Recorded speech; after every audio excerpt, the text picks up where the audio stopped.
In the past 3 sessions, we explored the 3 God-given rights the Declaration calls unalienable: life, liberty, and the pursuit of happiness. But how are these rights protected? The Declaration answers this question in its very next sentence: that to secure these rights, governments are instituted among men, deriving their just powers from the consent of the governed. In other words, government exists to protect the rights God has given us. But what kind of government can best protect those rights? Let's begin with a story adapted from a real event I personally experienced. During the height of the COVID pandemic, a WeChat alumni group with about 300 former classmates was discussing whether people should take the vaccine. Most members agreed that vaccination was necessary for the sake of public health. In their view, everyone should take it. But one member spoke up with a different opinion. He argued that the vaccine was still experimental and that long-term safety data was incomplete. He even mentioned several friends who had died after receiving it. Immediately, several doctors and medical professionals in the group responded strongly.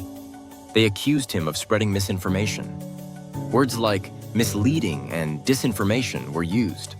The debate quickly became heated. Finally, the group administrator stepped in and proposed a solution. He said, "If you think this member should be removed from the group, please vote." A vote was taken. The majority agreed. The administrator followed the will of the majority and removed the member from the group. That is democracy, majority rule determining the fate of the minority.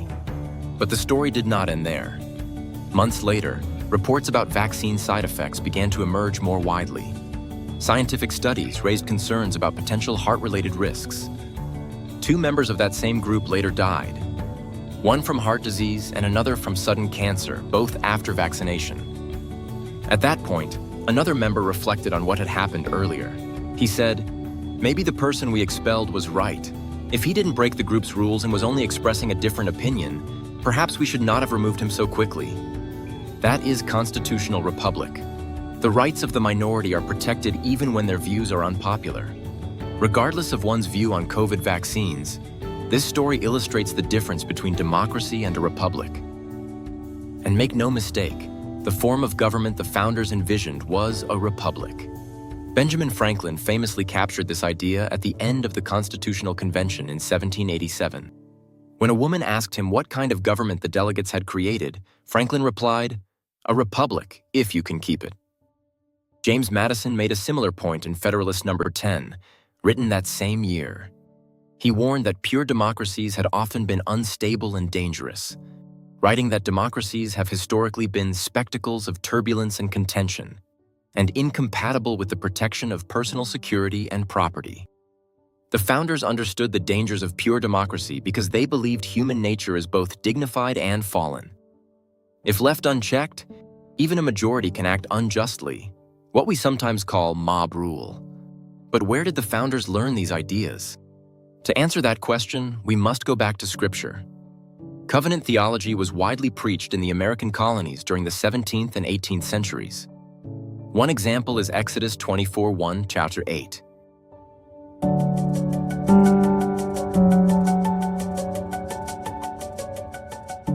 In this chapter, the people of Israel gather at Mount Sinai after receiving God's law. God gives His law, including the 10 Commandments and other instructions for the community. Moses writes down the words of the Lord and reads them publicly before the people. Then the people respond together. Everything the Lord has said we will do. Notice what happens here. God gives the law is written down, the covenant is read publicly, and the people respond with their agreement. This moment establishes a covenant community. A covenant is more than a rule imposed from above. It is a shared commitment in which a community, including its leaders, agrees to live under a common moral order. This biblical idea of covenant had a powerful influence on early American history. Now let us move forward more than 3,000 years to the year 1620.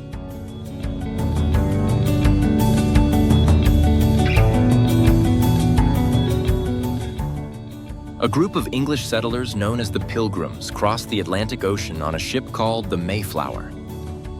They were seeking a place where they could live freely according to their Christian faith. When they arrived in North America, they faced a serious problem. They had landed outside the territory governed by the English charter they originally planned to settle under. That meant there was no established political authority for the colony. Before leaving the ship, the settlers wrote a short document known as the Mayflower Compact. In that document, they declared their purpose, having undertaken for the glory of God an advancement of the Christian faith. To accomplish that purpose, they joined together to form a civil body politic and agreed to establish laws and leaders for the good of the community. What is important here is how this government was formed. It was not imposed by a king or emperor. They did not begin by electing a leader. They did not simply vote by majority rule.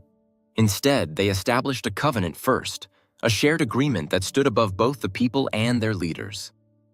At that time, this idea was revolutionary. The leaders among these settlers, such as William Brewster and John Carver, were educated and well-read. They understood that covenant government under law was the best way to protect liberty and preserve their freedom to practice their faith. This idea later became one of the central principles of American political thought. This principle eventually shaped the American constitutional system.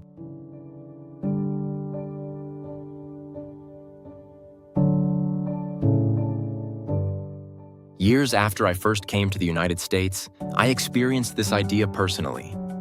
When I became a U.S. citizen in 2013, I attended a naturalization ceremony in a federal courthouse. During the ceremony, we raised our right hands and took the oath of citizenship. We did not swear loyalty to a king, a ruler, or a political party. Instead, we promised to support and defend the Constitution of the United States. In many countries, loyalty is directed toward a leader. In America, the highest loyalty is directed toward a constitutional covenant of law that both citizens and leaders must follow. This reflects the same pattern we saw in Exodus: a written covenant, a shared commitment, authority under law. But the founders also understood something important. Liberty survives only when citizens understand the principles that protect it. A free people must remain committed to the constitutional order that safeguards their freedom. The covenant at Sinai reminds us that communities flourish when people willingly commit themselves to justice, truth, and moral responsibility under God's law.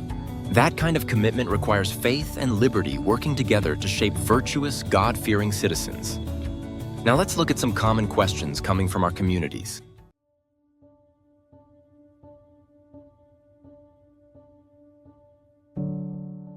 Question 1. Doesn't majority rule represent the will of the people? At first glance, majority rule seems like the fairest way to govern. If most people support something, shouldn't that decision represent the will of the people? Majority rule is certainly an important part of a free society. Elections, public debate, and voting all allow citizens to participate in government. But the founders of the United States understood that majorities are not always right. Human nature, as Scripture teaches, is both dignified and fallen. People are capable of great wisdom and cooperation, but they are also capable of selfishness, fear, and injustice. History provides many examples where large groups of people supported policies that harmed others. In ancient Athens, often celebrated as the birthplace of democracy, the majority supported a system that allowed widespread slavery and denied women political rights. Even the philosopher Socrates was sentenced to death by a vote of the assembly. Later, when Jesus stood before the crowd, the majority cried out for his crucifixion. History reminds us that majority opinion alone does not guarantee justice. Without moral principles and constitutional limits, the will of the majority can easily threaten life and liberty. The founders understood this danger. That is why they did not design a system where the majority could simply vote away fundamental rights. Instead, they created a constitutional republic where certain rights are protected by law and cannot be taken away by a simple majority vote. Rights such as freedom of speech, freedom of religion, and freedom of conscience are protected because they are rooted in the dignity of every human being. In a republic, the Constitution stands above both rulers and majorities. It serves as a guardrail that protects the liberty of every person, even when their views are unpopular. Question 2. If America is not a democracy, why do we vote? This question often surprises people. If the United States is a republic rather than a pure democracy, why do citizens vote in elections? Part of the confusion comes from the word democracy, which can mean different things. In everyday language, democracy simply means that people participate in choosing their leaders. But when the founders warned about democracy, they were referring to pure democracy, where the majority directly decides laws without constitutional limits. The United States was not designed as a pure democracy. It was designed as a constitutional republic. One helpful way to understand this is to think about two parts of the governing process: the input and the output. The input is how citizens participate in government. In America, the people vote, express their views, and choose representatives. Elections are an important part of this process because they allow citizens to hold leaders accountable. If leaders fail to serve the public well, voters can replace them in the next election. But the output, the final decisions of government, must operate within the framework of a constitutional republic. Instead of voting directly on every law, citizens elect representatives who make laws on their behalf in legislatures such as Congress and state assemblies. Even these elected leaders cannot do whatever they want. Their authority is limited by the Constitution, which defines the powers of government and protects the fundamental rights of the people. So democracy describes how people participate, while a republic describes how decisions are ultimately constrained by law. In the United States, democratic participation exists within a constitutional republic, where the Constitution ensures that neither rulers nor majorities can violate the basic rights of the people.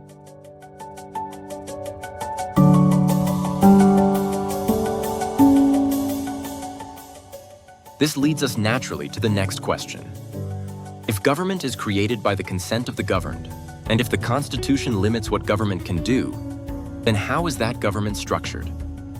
How does the American system prevent power from becoming concentrated in one place? In the next session, we will explore how the Constitution divides authority among three branches of government and creates a system of checks and balances designed to preserve liberty. Understanding this structure is essential if we want to keep the republic that the founders entrusted to us.